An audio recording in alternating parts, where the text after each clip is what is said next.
ಈಗ ಮನೆ ಒಳಗಡೆ ಹೋಗ್ತಾ ಇದ್ದೀವಿ. ಈಗ ಲೈಟ್ ಆನ್ ಮಾಡ್ತಾರೆ. ನಾನು ಫಸ್ಟ್ ಟೈಮ್ ಬರ್ತಾ ಇರೋದು ಸರ್ ಮನೆಗೆ. ಓ ಇಲ್ಲಿ ನೋಡಿ, ಇಲ್ಲಿ ಕ್ರಿಸ್ಮಸ್ ಸ್ಟಾರ್ ಹಾಕಿದ್ದಾರೆ.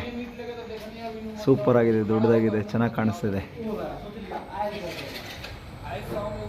ಇದು ಕೂಡ ಹಬ್ಬದ ವಿಶೇಷಣ. ಓ ಲೈಟಿಂಗ್ಸ್ ತುಂಬ ಚೆನ್ನಾಗಿದೆ. ಒಳಗಡೆ ನೋಡೋಣ. ಓ ಪೂರ್ತಿ ಲೈಟಿಂಗ್ಸ್ ಕಾಣಿಸ್ತಿದೆ. ಓಹ್ ಓ ಸೂಪರ್ ಆಗಿದೆ. ಲೈಟ್ ಆನ್ ಮಾಡ್ತೀವಿ. ಈಗ ಕತ್ಲಲ್ಲಿ ನೋಡ್ತಾ ಇರೋದು. ಸೂಪರ್ ಆಗಿದೆ ನೋಡಿ ಸ್ನೇಹಿತರೆ. ಇಲ್ಲಿ ಯೇಸು ಕ್ರಿಸ್ತರವರು ಹುಟ್ಟಿದಂತಹ ಸ್ಥಳದ ಪೂರ್ತಿ ಸುಂದರ ಚಿತ್ರಣವನ್ನು ಮಾಡಿದ್ದಾರೆ. ನಾನು ನಿಮಗೆ ಲೈಟ್ ಆನ್ ಮಾಡಿ ತೋರಿಸ್ತೀನಿ. ಈಗ ಸದ್ಯಕ್ಕೆ ಹಾಗೆಯೇ ಕತ್ಲೆಯಲ್ಲಿ ನೋಡ್ತಾ ಇದ್ದೀವಿ.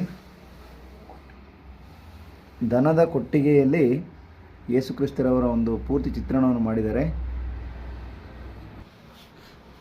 ಈಗ ನೋಡಿ ಲೈಟ್ ಆನ್ ಮಾಡಿದ್ದಾರೆ. ಎಷ್ಟು ಚೆನ್ನಾಗಿ ಕಾಣಿಸ್ತಿದೆ ನೋಡಿ. ಕ್ರಿಸ್ಮಸ್ ಟ್ರೀ, ಭಾಳ ದೊಡ್ಡದಾದ ಕ್ರಿಸ್ಮಸ್ ಟ್ರೀಯನ್ನು ಮಾಡಿದ್ದಾರೆ.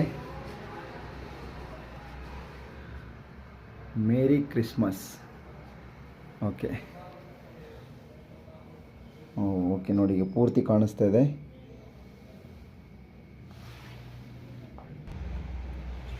ಓಕೆ ಸ್ನೇಹಿತರೆ, ಇಲ್ಲಿ ಪೂರ್ತಿ ಹಳ್ಳಿಯ ಚಿತ್ರಣ ಇದೆ. ಇದನ್ನು ಸರ್ ಇವಾಗ ಎಕ್ಸ್ಪ್ಲೇನ್ ಮಾಡ್ತಾರೆ. ನಾನು ಇವಾಗ ಸರ್ ಹತ್ರ ಕೇಳ್ತೀನಿ. ವಿನೋದ್ ಸರ್, ಈಗ ಇಲ್ಲಿ ಯೇಸು ಕ್ರಿಸ್ತರವ್ರ ಬಗ್ಗೆ ಸ್ವಲ್ಪ ನಮಗೆ ಗೊತ್ತಿಲ್ಲ, ನೀವು ಸ್ವಲ್ಪ ಹೇಳಿ ಸರ್. ಸರ್ ಕ್ಯಾಮ್ರಾ ತಗೊಳ್ಳಿ, ಇಟ್ಕೊಳ್ಳಿ. ಈಗ ವಿನೋದ್ ಸರ್ ಅವರು ನಮಗೆ ಯೇಸು ಕ್ರಿಸ್ತರವ್ರ ಬಗ್ಗೆ ಜೀವನ ಚರಿತ್ರೆನ ಸ್ವಲ್ಪ ಹೇಳ್ತಾರೆ. ದಯವಿಟ್ಟು ಹೇಳಿ ಸರ್. ದೇವರು ಹುಟ್ಟಿದ ಸ್ಥಳ. ಹಾಂ ಸರ್. ಸೊ ದೇವರು ಹುಟ್ಟಿದ ಸ್ಥಳ ಬೆತ್ಲೆ ಮೇಲೆ ಹುಟ್ಟಿದ್ದು. ಸೊ ಇದು ದನದ ಕೊಟ್ಟಿಗೆ. ದನದ ಕೊಟ್ಟಿಗೆಯಲ್ಲಿ ದೇವರು ಹುಡ್ತಾರೆ. ಸೊ ಅದರಲ್ಲಿ 3 ರಾಜರುಗಳು ಬರ್ತಾರೆ ಅವ್ರನ್ನ ನೋಡೋಕ್ಕೆ. ಅವರು ಮುಂಚೆ ಈ ದನದ ಕೊಟ್ಟಿಗೆ ಹುಟ್ಟೋಕ್ಕಿಂತ ಮುಂಚೆ ಅವರು ಎಲ್ಲ ಥರದ ಜಾಗಕ್ಕೆ ಹೋಗಿ ದೇವರ ಕೇಳ್ತಾರೆ, ಸೊ ನನಗೆ ಜಾಗ ಕೊಡ್ತೀರಾ ಅಂತ.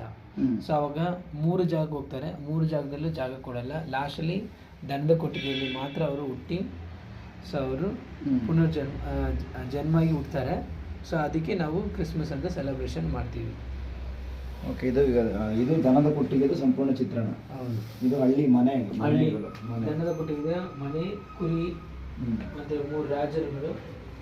1-2-3 ರಾಜರು. ಅಲ್ಲಿ ಮೇರಿ ಜೋಸೆಫ್ ಯೇಸು ಕ್ರಿಸ್ತರ ತಂದೆ ತಾಯಿ. ಸೊ ಇದು ಜಿಂಕೆ, ಕುರಿ, ಸೊ ಇದೆಲ್ಲ ಇರೋದು.